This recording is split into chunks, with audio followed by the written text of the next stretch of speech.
Heads up. Bon matin tout le monde. Bonjour, bonjour. Ça va bien? Hello. Morning, everyone. You're so serious. Yeah, please don't get up. Yeah. Bonjour Valérie. Madame. Bon, tu nous lances ça? Good morning. Welcome to the National Press Theatre. My name is Mia Rabson, and I am with the Canadian Press, and I will be moderating this morning. Before we begin, we have a few important preventative measures to share to prevent disruptive and potentially harmful audio feedback incidents that can cause injuries. We remind all in-person participants to keep their earpieces away from all microphones at all times. When you are not using your earpiece, please place it face down on the middle of the sticker for this purpose that you will find on the table. Please consult the cards on the table for guidelines to prevent audio feedback incidents. These measures are in place so that we can protect the health and safety of all participants, including the interpreters, and conduct our business without interruption. Thank you all for your cooperation. We have with us today Finance Minister Dominic LeBlanc, Foreign Affairs Minister Joly, and Industry Minister François-Philippe. I believe they have about 15 minutes of talk between them, and then we will take questions mostly from the room. We'll try to get online, but there are a lot of people. Please let me know if I haven't spoken to you. Let me know that you will have a question. So Mia, thank you. I'll be taking about 20 minutes myself, and then the others could share the rest of the time. That's a joke. Bonjour, bonjour à tous et à toutes. Plus tôt aujourd'hui, les États-Unis ont imposé des droits de douane de 25% sur les produits d'acier et d'aluminium du Canada. Ces tarifs, comme on a toujours dit, sont totalement injustifiés, injustes et franchement déraisonnables. As has been the case since the American president first threatened to put tariffs on Canadian exports to the United States, our sole focus is to stand up for Canadian interests, Canadian jobs, and Canadian workers. It has been extremely heartening to see Canadians from across the country rally to this cause in defense of Canada. I would also like to thank the premiers from across the country for their work on these important matters. I know Canadians are proud to see their governments stick up for their respective provinces and territories, and also, of course, stick up for the whole country. Together, we will do what we must do to protect Canada's economy. With these most recent tariffs on Canadian steel and aluminum, the U.S. administration is once again inserting disruption and disorder into an incredibly successful trading partnership and raising the costs of everyday goods for Canadians and American households alike. We will not stand idly by while our iconic steel and aluminum industries are being unfairly targeted. Today, I am announcing that the Government of Canada, following a dollar-for-dollar approach, will be imposing, as of 12:01 a.m. tomorrow, March 13th, 2025, 25% reciprocal tariffs on an additional $29.8 billion of imports from the United States. This includes steel products worth $12.6 billion and aluminum products worth $3 billion, as well as additional imported U.S. goods worth $14.2 billion for a total of $29.8 billion. The list of additional products affected by counter tariffs includes computers, sports equipment, and cast iron products as examples. These tariffs are in addition to Canada's 25% counter tariffs on $30 billion of imports from the United States in response to U.S. tariffs put in place on March 4th. In addition, we learned yesterday that the United States tariffs would also be imposed on steel and aluminum content in certain derivative products. The government is currently assessing this aspect and may impose, of course, further tariffs in response to this measure as well. Aujourd'hui, j'annonce que le gouvernement du Canada, suivant une approche dollar pour dollar, imposera à partir de minuit et 1 minute demain, le 13 mars 2025, des droits de douane réciproques de 25% sur 29,8 milliards de dollars d'importations supplémentaires en provenance des États-Unis. Cela comprend des produits en acier d'une valeur de 12,6 milliards de dollars et des produits en aluminium d'une valeur de 3 milliards de dollars, ainsi que des produits américains supplémentaires d'une valeur de 14,2 milliards de dollars pour une valeur totale de 29,8 milliards de dollars. La liste des produits supplémentaires concernés par les contre-tarifs comprend des outils, des ordinateurs, des équipements de sport et des produits en fonte. Ces droits de douane s'ajoutent aux droits de douane réciproques de 25 appliqués par le Canada sur 30 milliards de dollars d'importations en provenance des États-Unis en réponse aux droits de douane américains imposés, comme vous savez, le 4 mars. Hier, nous avons également appris que les droits de douane américains seraient également imposés sur l'acier et l'aluminium contenus dans certains produits dérivés.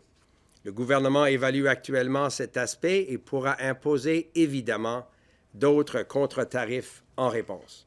Our government is also taking steps to mitigate the impact of these countermeasures on Canadian workers and businesses by considering requests for exceptional relief through the existing remissions process.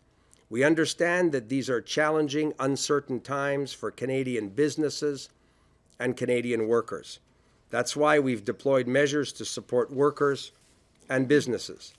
Export Development Canada, the Business Development Bank of Canada, and Farm Credit Corporation are there to help business owners find new markets for their products and access financing to help with liquidity crunches. We have also introduced temporary flexibilities to the Employment Insurance Work-Sharing Program, helping affected businesses keep more employees on the payroll in the event of a slowdown. Notre gouvernement utilisera tous les outils à sa disposition pour soutenir nos entreprises et nos travailleurs en ces temps difficiles. D'autres mesures pour aider les travailleurs et les entreprises pourraient être annoncées au besoin, et je suis très encouragé encore une fois par la volonté des provinces et des territoires aussi de travailler avec nous afin d'appuyer les secteurs économiques dans leur région. Notre gouvernement continuera de travailler sans relâche afin de convaincre l'administration de M. Trump d'abandonner entièrement ses droits de douane totalement injustifiés. We will use every tool at our disposal to defend Canadian jobs and Canadian businesses and support workers through these challenging times. And with that, I'm happy to pass the microphone to my colleague, Mélanie Joly. Mélanie. Yes, merci, Dominic. Thank you all for joining us today. You've just heard the actions we're taking from my colleague and friend, Dominic LeBlanc. Canada is holding strong and will continue to do so together. Well, make no mistake, though, this is going to be a day-to-day fight. This is now the second round of unjustified tariffs leveled against Canada and Canadian goods. The excuse for the first round was exaggerated claims about our border. We addressed all the concerns raised by the U.S., and in return, they agreed to temporarily abide by the free trade agreement President Trump signed himself with Canada. The latest excuse is national security, despite the fact that Canadian steel and aluminum add to America's security, not take away from it. All the while, there is a threat to further and broader tariffs on April 2nd still looming. The excuse for those tariffs shifts every day. The only constant in this unjustified and unjustifiable trade war seems to be President Trump's talks of annexing our country through economic coercion. Yesterday, he called our border a fictional line and repeated his disrespectful 51st state rhetoric. Well, Canadians have made it very clear that we will not back down and we will not give in to this coercion. À mes concitoyens canadiens, je tiens à vous rappeler que nous n'avons rien fait pour justifier les actions du président Trump contre notre pays. Et nous n'avons rien fait pour justifier ses attaques contre notre économie et notre identité. Nous ferons cependant tout pour riposter. Et nous n'allons jamais négocier contre nous-mêmes. Nous continuerons à être solidaires et votre gouvernement sera là pour continuer à vous soutenir. Entre-temps, on continue d'acheter canadien et entre-temps, on continue de soutenir notre monde. Maintenant, je pense à notre monde au Saguenay-Lac-Saint-Jean, sur la Côte-Nord, à Sorel. I'm thinking about the people in Hamilton, in also the Sioux, in Regina, in Kitimat, people working in the steel and aluminum sectors. Pour nos travailleurs et travailleuses dans l'industrie de l'acier et de l'aluminium, nous sommes ici pour vous. Nous avons pris des mesures fortes en 2018 lorsque le président Trump nous a imposé des droits de douane et nous continuerons à le faire. Les droits de douane sur l'acier et l'aluminium étaient injustifiés en 2018 et ils demeurent injustifiés aujourd'hui. I now would like to talk to the American people, to our American friends. I want you to remember this. Canada is your best friend, best neighbor, and best ally. Many of us have family on both sides of the border. Canada is also America's best and biggest customer. We buy more American goods than the UK, France, China, and Japan altogether. Together, we have spent generations building a relationship between our countries that is the envy of the world. Canada is not the one driving up the cost of your groceries or of your gasoline or any of your construction. Canada is not the one putting your jobs at risk. Canada is not the one that is ultimately starting this war. President Trump's tariffs against you are causing that. And there are no winners in a trade war. American friends, help us help you. Please help us end these tariffs as quickly as possible. And please talk to your elected representatives at the federal, at the state, and municipal level. Please talk to your governors, to your senators, to your House representatives, and to your mayors. Send the message to the White House. Working together, Canada and the U.S. have built a strong enough economy, and working together, we can bring down inflation and bring stability to the markets. To my European colleagues, we will work together to put pressure to end these tariffs against you too. À mes collègues en Europe et dans le monde entier, je dis depuis longtemps que le Canada est le canari dans la mine. Que si les États-Unis peuvent nous faire ça à nous, leur allié et ami le plus proche, aucun d'entre vous en est exempt. Aujourd'hui, ces droits de douane injustifiés ont été imposés à vous aussi. Alors, travaillons ensemble pour les faire lever. Travaillons ensemble pour encourager les Américains à faire pression sur leurs représentants élus. Ensemble, nous avons réussi à lutter contre les droits de douane sur l'acier et l'aluminium en 2018 et nous pouvons le faire à nouveau. After this, I'm heading to the G7 Foreign Ministers meeting in Charlevoix, Quebec. I'll be meeting with Secretary Rubio. I will also be meeting with my European and British counterparts. In every single meeting, I will raise the issue of tariffs to coordinate our response with the Europeans and to put pressure on the Americans. This is much more than about our economy. It is about the future of our country. Canadian sovereignty and identity are non-negotiable. Canadians have had enough, and we are a strong country. We will defend our sovereignty, we'll defend our jobs, and we'll defend our way of living. And we will do so all together every single day and one day at a time. Thank you. Bon matin tout le monde, bonjour tout le monde. Nous vivons l'un des moments les plus sérieux dans l'histoire du Canada. Aujourd'hui, les États-Unis poursuivent leur assaut tarifaire contre le Canada avec l'imposition de droits de douane de 25 % sur notre acier et notre aluminium. Ces droits de douane sont non seulement inacceptables, ils sont injustifiés. Ils auront un impact économique négatif considérable, comme le disaient mes collègues, des deux côtés de la frontière. As we have always said to our American friend, tariffs on Canada is a tax on American. And as I've seen someone yesterday saying, these tariffs are bringing the Wild West on the factory floors across North America. This needs to stop. This is hurtful for workers. This is hurtful for industry. This is hurtful for the competitiveness of North America. Canadian steel and aluminum are essential for North America. And we live in a time, as my colleagues have said, that where you see a nexus between economic security and national security. We need to preserve what we have achieved over generations.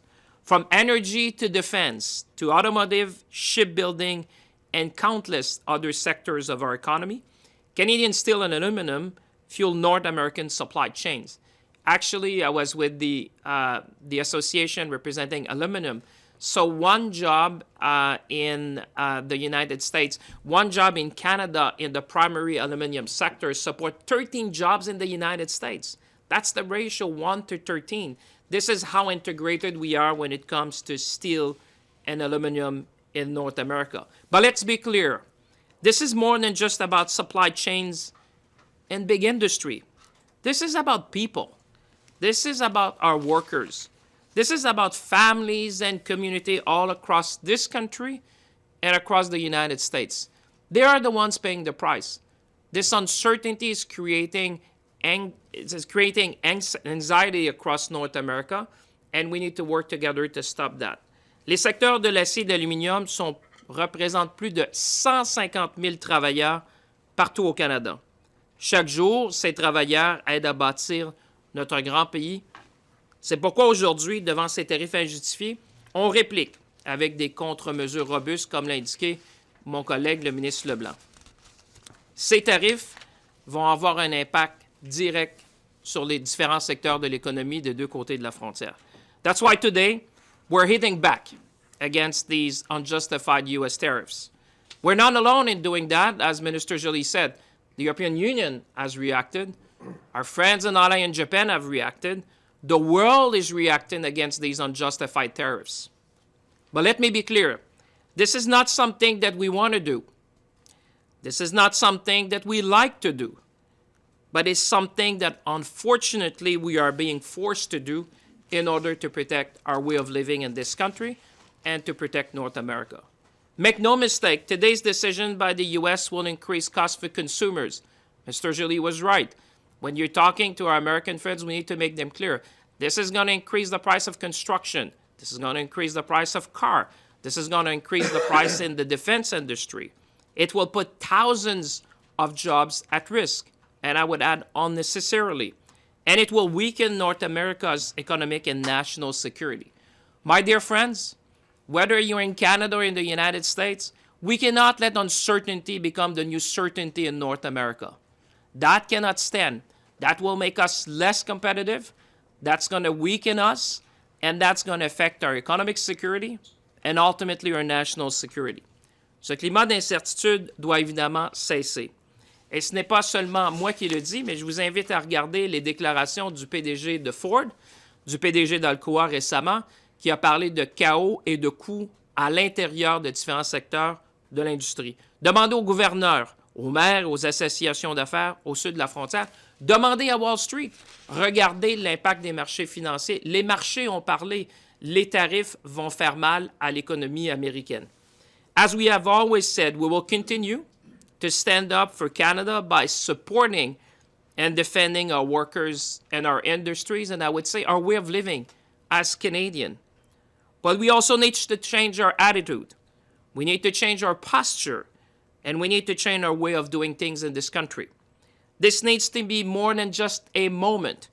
It needs to be a movement to become more resilient in this country, a movement to become more confident in this country, a movement to become more ambitious in this country, and a movement to be more Canadian in this country.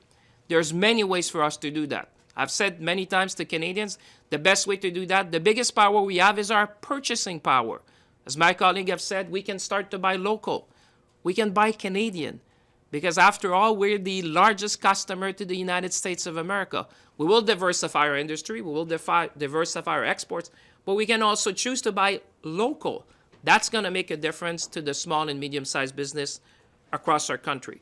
Tomorrow, Minister LeBlanc and I are planning to join Premier Ford in Washington to convey these messages as forcefully as Canadians can do.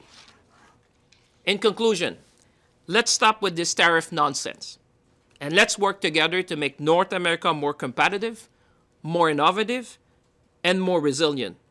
Our people on both sides of the border expect nothing less from us. Merci tout le monde. À vous. Thank you, ministers. We do have more, I think 10 questions in the room, so we may not get to the online, but we will try. We'll start with Valérie Gamache from Radio-Canada. One question, one follow, please. Bonjour à vous trois. Hier, il y a eu beaucoup de bruit avec l'intervention notamment de Doug Ford dans le dossier. On se retrouve en pleine période de transition entre M. Trudeau et M. Carney. Est-ce que l'absence d'un répondant direct à Donald Trump actuellement nuit au Canada? In English and French, please. Tu le prends ou je le prends? Répondant direct, on vient de répondre. Vous avez vu une réponse très directe ce matin. Le gouvernement prend ses responsabilités comme il se doit. Vous avez vu ce matin une réponse ferme, cohérente. Ce n'est pas une surprise. On avait dit qu'on allait répondre d'une façon mesurée, proportionnelle. C'est ça que nous avons fait aujourd'hui. Alors, le gouvernement continue de prendre ses responsabilités. Et on va continuer de le faire. Moi, ce que je dirais aussi, c'est que le plus important présentement, c'est qu'il y ait une unité au sein du Canada. Parce qu'on sait que les Américains vont être divisés. Et donc, basé là-dessus, on va continuer à démontrer du leadership, comme on le fait au niveau fédéral. On va soutenir aussi les premiers ministres qui démontrent du leadership ensemble. Parce qu'au final, ce qu'on doit faire, c'est faire reculer les Américains. So what I would say in English is, right now, the most important thing is Canada's unity. Because what we know is that the American themselves are divided. And so what you're seeing today is leadership on the part of the federal government, and also we'll continue to work with the premiers that are showing leadership as well, because we need to fight back against this nonsense. Et je comprends que demain, vous partez à Washington, M. LeBlanc et Champagne. C'est quoi l'objectif de la rencontre là-bas? Est-ce que c'est de réouvrir et de devancer la négociation de la CEUM? Est-ce que où on est dans régler la question très, très ici maintenant? Là? Bien, je peux peut-être débuter, François-Philippe peut ajouter. Non, on ne va pas renégocier ou même commencer une discussion sur la question de renégocier le CEUM. Premièrement, il n'y a personne qui a avancé cette idée-là. C'est une responsabilité nationale. Il y a une révision dans l'entente qui se fera en 2026. Si des partis veulent avancer ces dettes-là, mais ils le feront. Demain, la discussion sera sur l'urgence de diminuer la température, d'enlever les tarifs douaniers qui sont appliqués sur l'acier et l'aluminium aujourd'hui. Le secrétaire LeBlanc a un mandat d'arriver au début avril, le 2 avril, avec les mesures surtout globales, les mesures qui vont examiner leurs relations avec tous les pays. Mes discussions avec le secrétaire LeBlanc sont vraiment tournées vers cette décision-là du 2 avril. On va faire tout ce qu'il faut faire pour enlever le Canada des mesures qui se sont appliquées depuis déjà une dizaine de jours et arriver à une discussion, à un résultat le 2 avril qui, j'espère, est plus cohérent que qu'est-ce qu'on a vu au cours des prochaines semaines.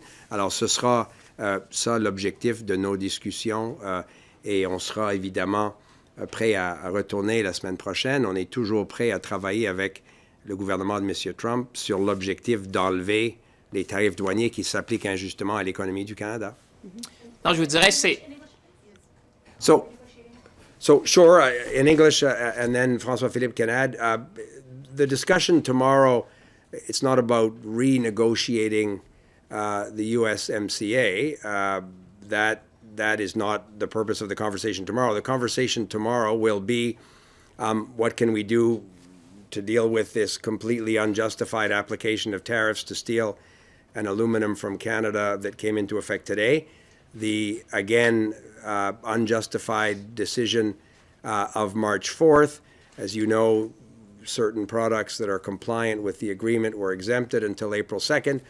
All of that points to a conversation that we've been having with the Trump administration around getting to April 2nd, with the objective of obviously removing all of these tariffs that are applying to the Canadian economy. We will continue to maintain our countermeasures and increase them on April 2nd. This is no surprise to the American administration if we can't get to a position where their initial measures are all lifted from Canadian businesses. So the conversation tomorrow will be around lowering the temperature and focusing on the process that President Trump set up, where Secretary Lutnick has up to April 2nd to determine a series of global tariff decisions. Obviously, we think that they should respect the agreement that President Trump signed, the Canada-U.S. Mexico Free Trade Agreement. In the agreement itself, there's a provision to have a review in 2026. It's not a renegotiation, it's a review. If one of the three parties wants to, at some point, begin a process of that review earlier, then of course Canada would be ready. We've always said the best approach is a coherent conversation that looks at all of these issues, where the three economies are part of the conversation, and where we can arrive at the best agreement for North America. That's been the success of previous conversations, but for the moment it's difficult to get there because day over day, week over week, you have these decisions. So if we can sort of clear the underbrush and get to a position where we can get to April 2nd with a coherent plan, I certainly think that would be the objective of the conversation tomorrow, and it continues on conversations we've been having over recent weeks as well. Je pense que Dominic l'a bien dit. Demain, pour être clair devant les Canadiens et Canadiennes qui nous regardent, il n'y a pas de début de renégociation, évidemment, de l'accord de libre-échange. Par contre, moi, ce que j'entends amener avec le ministre LeBlanc à la table, c'est vraiment de nous ramener dans un mode où il y a plus de certitude. Moi, je le dis souvent, l'incertitude ne peut pas devenir la nouvelle certitude. J'ai rencontré plusieurs des dirigeants. J'étais en contact hier dans l'industrie de l'aluminium et de l'acier. Mais vous savez, regardez la dernière semaine qu'on a eue. Ce genre de mouvement-là qu'on a vu dans les tarifs, ça rend vraiment les chaînes d'approvisionnement plus fragiles à travers l'Amérique du Nord. C'est clair que les dirigeants nous disent une chose, on ne peut pas fonctionner dans un monde comme ça. Nos chaînes d'approvisionnement ont été établies depuis des décennies. Moi, mon message à M. Lutnick va être simple. Les marchés vous parlent. Regardez la capitalisation boursière depuis les dernières semaines. Je pense qu'il s'est perdu 4 trillions de dollars dans les marchés boursiers aux États-Unis depuis les dernières semaines. Les entreprises vous parlent. Il y a eu une grande réunion avec les leaders du secteur automobile. Je pense qu'il y a une discussion aussi avec le secteur de l'acier et de l'aluminium pour retourner vers quelque chose qui est plus prévisible. Et comme le ministre LeBlanc disait, il va falloir continuer de faire le point à nos amis que la sécurité économique va affecter la sécurité nationale. À un moment donné, ces chaînes d'approvisionnement-là vont arrêter. Vous savez, dans le secteur de l'automobile, de la façon dont on est intégré maintenant, il s'agit de quelques jours avant que les chaînes arrêtent des deux côtés de la frontière. C'est excessivement sérieux. Moi, on a parlé hier avec des gens de l'automobile aux États-Unis qui disaient, Monsieur le ministre, soyons prudents parce que dans quelques jours, les usines américaines pourraient cesser d'opérer. Alors, je pense que notre mission à Washington, comme le ministre LeBlanc disait, c'est de ramener ça, c'est de dire les marchés vous ont parlé, l'industrie vous parle, les travailleurs vous parlent. Retournons à une table où on peut s'asseoir, on peut discuter. Et moi, je pense qu'il faut trouver une voie pour trouver un peu une désescalade de ce qu'on a vu dans les derniers jours pour nous ramener dans un terrain où on va être capable de voir des investissements des deux côtés de la frontière. Just as a reminder, if we can keep the questions and answers brief so we can get through as many as we possibly can. I am looking at you. I believe the finance minister is also looking at you. Rachel Haynes, CTV. Thank you so much, ministers. I'll direct this to Minister LeBlanc because it's still about the meeting tomorrow. Premier Ford yesterday had said that this was an olive branch from Howard Lutnick, but at the same time, President Trump says he wants to finish the auto industry and also make Canada the 51st state. So how do you trust the U.S. administration going into tomorrow's meeting? Well, so obviously outrageous comments, and Melanie talked about it from Mr. Trump in that regard. aren't constructive to building an economy that is in the interest of both Canada and the United States, and obviously with our Mexican partners as well. So our focus is not on exaggerated rhetoric. Our focus is on doing the work that Canadian workers and businesses expect their governments to do together. Premier Ford has been an important leader as not only the chair of the Council of the Federation, but as the premier of our biggest province in defending the Canadian economy and the economy of his province. I think it would be irresponsible not to take an opportunity to talk to Howard Lutnick about what we think is important to build a strong North American economy and why we think these continued tariff measures and the necessary and appropriate response that comes from Canada is not a constructive path to be on. If you're like racing to the basement, there's no real prize for being the first person to get to the basement. Like it doesn't feel like the path that we want to be on. I've had with Secretary Lutnick constructive conversations. So this is an opportunity again to figure out, I hope, the best way to get to April 2nd, the decision points that they have set up themselves in a way that protects and promotes economic growth in Canada. And we think done properly, it's also in the interest of the United States as well. Can I just add to that? I think the strategy is clear. We just need to make sure that we put maximum pressure to defend our jobs, defend our sovereignty, defend our way of living.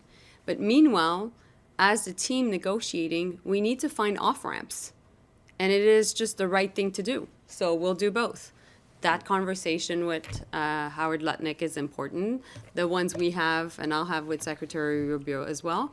So we're doing that in the best interest of Canadians. Let me just add on the auto sector, because you touched something that will really, but that's going to affect hundreds of thousands of people in this country. Trust me, those who are watching are listening to that. Those who are watching, we're going to fight for the auto sector every single day. I spoke to them and I say, Canadians have been there for you. Canadians have been there for the auto sector for decades since we had the Auto Pact.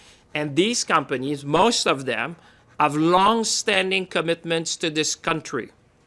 We're going to make sure that they abide by the terms of every single agreements we have with them to make sure we protect the jobs. We had discussion with the union leaders yesterday and with the representatives from the company, and they truly understand that the reasons they came to Canada is because we have the best worker, it's because Canadians have been there for them, and we have integrated supply chain. So I just want to be clear on the auto sector. Make no mistake that we are already on their back, saying we're going to be watching like hawks as to what may happen to the auto sector, because this is a core industry for the prosperity of this country. All right, thank you. And Prime Minister, my next question is, Prime Minister-designate Mark Carney had campaigned on dollar-for-dollar retaliatory tariffs. Did he have a say in today's announcement? Obviously, we took note of what the Prime Minister-designate said in the leadership campaign, but it's also been the position of the Government of Canada to have a strong response to these unjustified measures. So this shouldn't surprise anyone. We have been clear that if the Americans took this unreasonable and unjustified step, Canada would respond as Canadians expect their government to respond. As Melanie and François-Philippe said, we benefit from the support of premiers across the country, of business leaders. But our objective always is to get to a position where the American tariffs are lifted and all of the tariffs are lifted, and then so too, of course, will be our retaliatory measures. But until the Americans make that decision, we'll continue, as Melanie said, to increase the pressure. None of this is surprising to the American administration. You could have seen this coming. This response was well known and planned for a number of weeks, and we'll continue to do everything we need to do to defend the Canadian economy. Mylène Crête, La Presse. Oui, bonjour.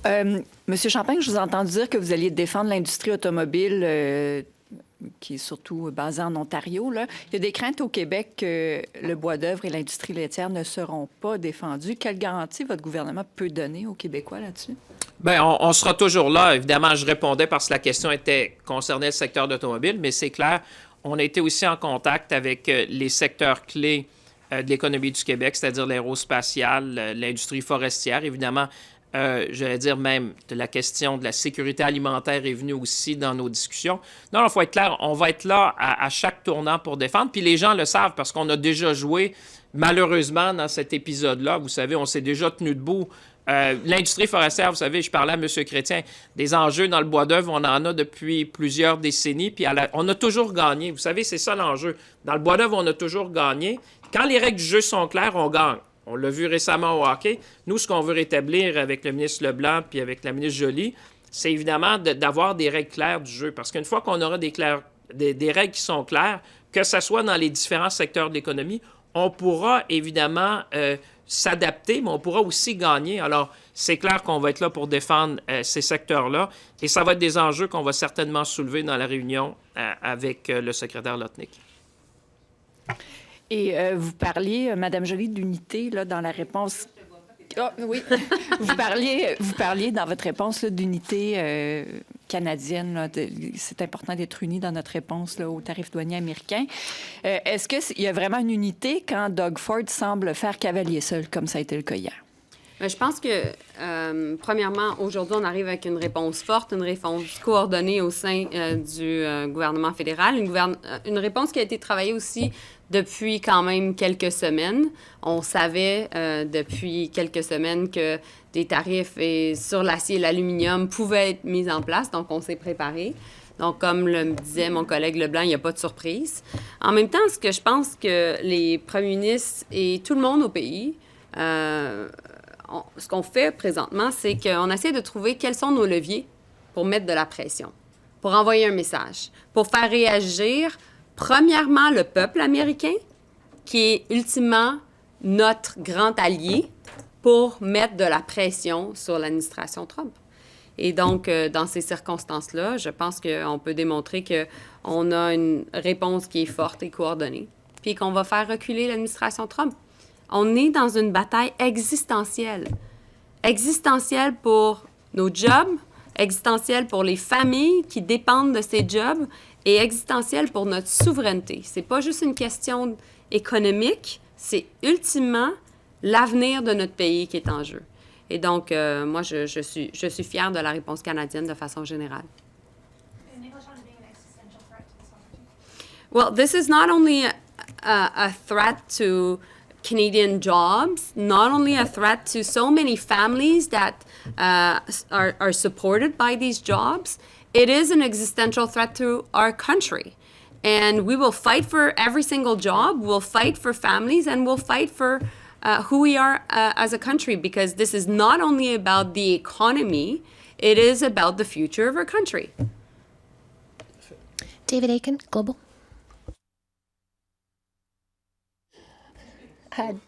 Okay. We'll go to David Baxter from the Canadian Press.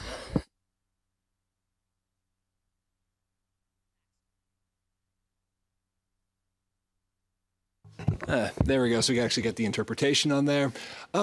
Should we be reading anything, especially trying to build better relations with Europe and more new alliances there? Should we read anything into the French submarine that surfaced near Halifax yesterday? We are having lots of conversations with Europeans right now. I'll be meeting with the foreign ministers from, of course, Germany, France, Italy, the foreign minister of the EU, as well as the British one. And I know that the Prime Minister designate is going to reach out to many of our European friends. But let's all remember that not only Prime Minister Trudeau at the time, myself also, we went to Europe to coordinate this very response on aluminum and steel tariffs with the EU. And so we're seeing the reaction of the EU today on steel and aluminum. When it comes to defense, to your very question, you know, we're NATO allies. We work together. We cooperate on military exercises. And we want to do more with Europe. And we want to do more with defense procurement also with Europe. And so these are all parts of the conversations we're having. As for your specific question, I think Bill Blair, who's a fantastic Minister of Defense, can also answer you. Go on to the next person. Raymond Filion, TVA. I'm the lucky one. Bonjour. Question pour Mme Joly. Vous avez parlé en anglais de Marco Rubio. Vous allez accueillir à compter de ce soir dans Charlevoix. Qu'est-ce que vous allez lui dire au sujet de ses droits de douane américains, de un, et aussi la question de la souveraineté du Canada, 51e État et les menaces de M. Trump? Est-ce que vous avez l'intention d'aborder cette question-là aussi? Ben, c'est pas la première fois que je le soulève avec le secrétaire d'État Rubio. Je l'ai fait encore la semaine passée, lorsque je lui ai dit que tout ce qui était lié à la rhétorique du 51e État, ça passait pas. Puis, non seulement à l'époque, il m'a rassuré sur cette question-là, il m'a également dit que la coopération au sein de NORAD allait continuer. Marco Rubio va revenir d'Arabie saoudite. Il va avoir eu des conversations avec la délégation ukrainienne. On va parler beaucoup des questions liées à l'Ukraine et du fameux cessez-le-feu de 30 jours qui est présentement potentiellement sur la table pour être négocié. Mais au niveau de la souveraineté canadienne, je veux dire, c'est pas compliqué, là. C'est même pas à négocier. C'est une question, vous arrivez dans notre pays, vous respectez notre coutume et notre approche et, bien entendu, notre souveraineté. Comme j'ai dit tantôt, la stratégie est la même avec tous nos interlocuteurs. Pression maximale, diplomatie efficace. So the strategy is the same with every single of our interlocutors. It will be maximum pressure and very, how can I say efficace? How do you say that? Effective. Okay, so let me do that quote again. So the strategy with our American counterparts will be the same. It is going to be maximum pressure and efficient diplomacy. Avec la nouvelle de ce matin concernant Northvolt, est-ce que la Chine pourrait prendre la relève dans le dossier de l'usine au Québec? Non. Alors, qu'est-ce qui arrive maintenant avec l'usine, avec Alors, la nouvelle d'aujourd'hui? je voulais être très clair aussi pour cette question-là. La réponse est clairement non. Évidemment, ce qu'on voit avec Northvolt, je comprends les préoccupations légitimes des gens. On est en discussion pour essayer de voir si on ne pourrait pas retrouver une solution, parce que moi, je pense que, je l'ai toujours dit, l'usine de Northvolt au Québec, c'est important. La profitabilité de Northvolt passe par l'usine nord-américaine, parce qu'on sait que le marché nord-américain, c'est le marché le plus important. Alors, je pourrais vous dire qu'il y a des discussions en coulisses pour essayer de trouver un repreneur, probablement, dans cette situation-là. Alors, on est en discussion présentement, puis évidemment, la compagnie aura plus à dire, j'imagine, dans les prochains jours. Puis nous, on fait notre travail en coulisses, justement, pour aider à voir comment on peut préserver cet actif-là chez nous, parce que je pense que, vous savez, il y a toujours le court terme, le moyen terme et le long terme.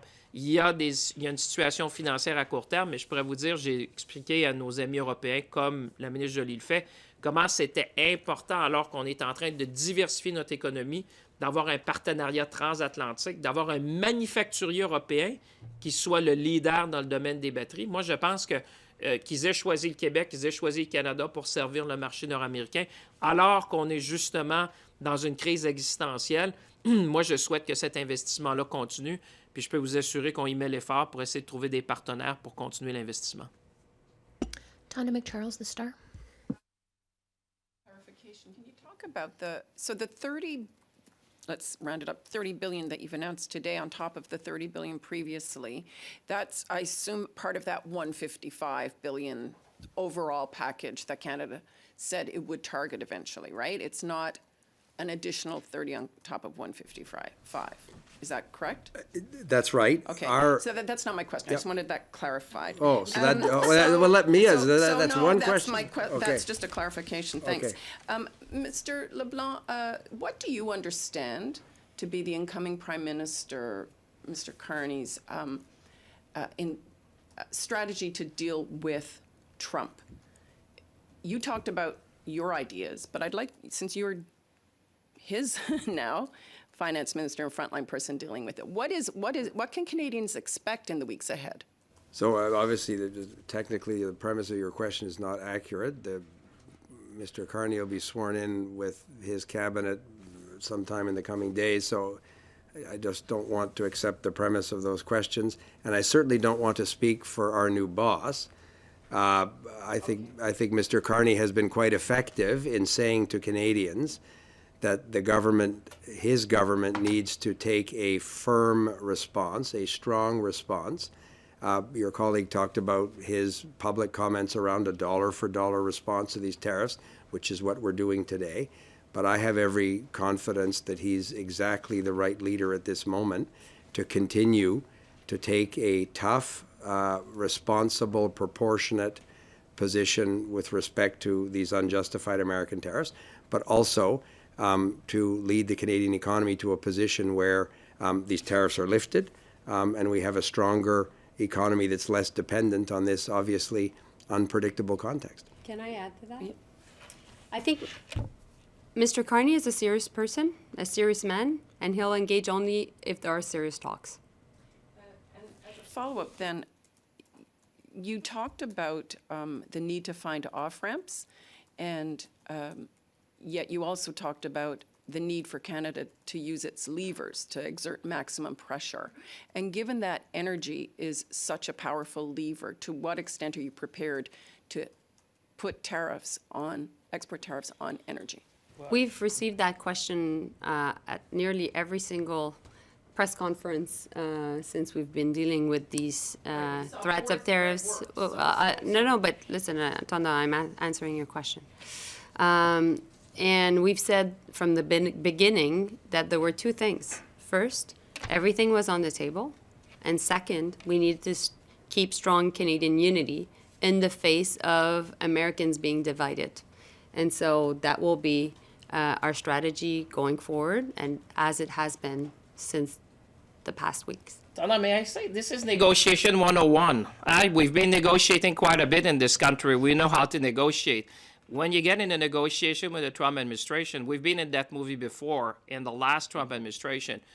I don't think it'd be smart as a nation to start putting things off the table as you entering a negotiation 101. I'd suggest, if you read the heart of the deal, you'd realize that you're not coming to the table already brushing off a lot of things. I think, as Melanie said, we've been very consistent, and I would be, we need to focus on the issues that are currently on the table. And our mission, I would say, when Dominic and I are going to go, and there'll be future meetings, this is just one of them. We need to provide certainty. What I hear from folks is that this is now the Far West on the factory floor. We can operate an economy like that. We cannot operate a country like that. The industry cannot stand that for many more weeks. So the mission we're going to have is to restore certainty, stability, and predictability. Because you know what? What is happening, and just look at the market reaction to what has been happening. It's making us less competitive, less attractive, and certainly this is not the time, at a time where national security is at the forefront, that we weaken our competitiveness. We need to build ships, we need to build planes, we need to build infrastructure. That's what, I was about to say. Mr. Carney has said, he's been very clear. We're going to invest in our military, we're going to build infrastructure, we're going to be the most resilient economy in the G7. Unfortunately, that's all the time we have for questions today. We were ready to I already got it. Oh, really? We're not. I need to go to Charlevoix, guys. But you're not going to come tomorrow if we say everything today. That's the problem. Can you just explain? Ça peut changer. Demain, ça va être totalement différent. Can you coordinate with any other U.S. allies other than Europe?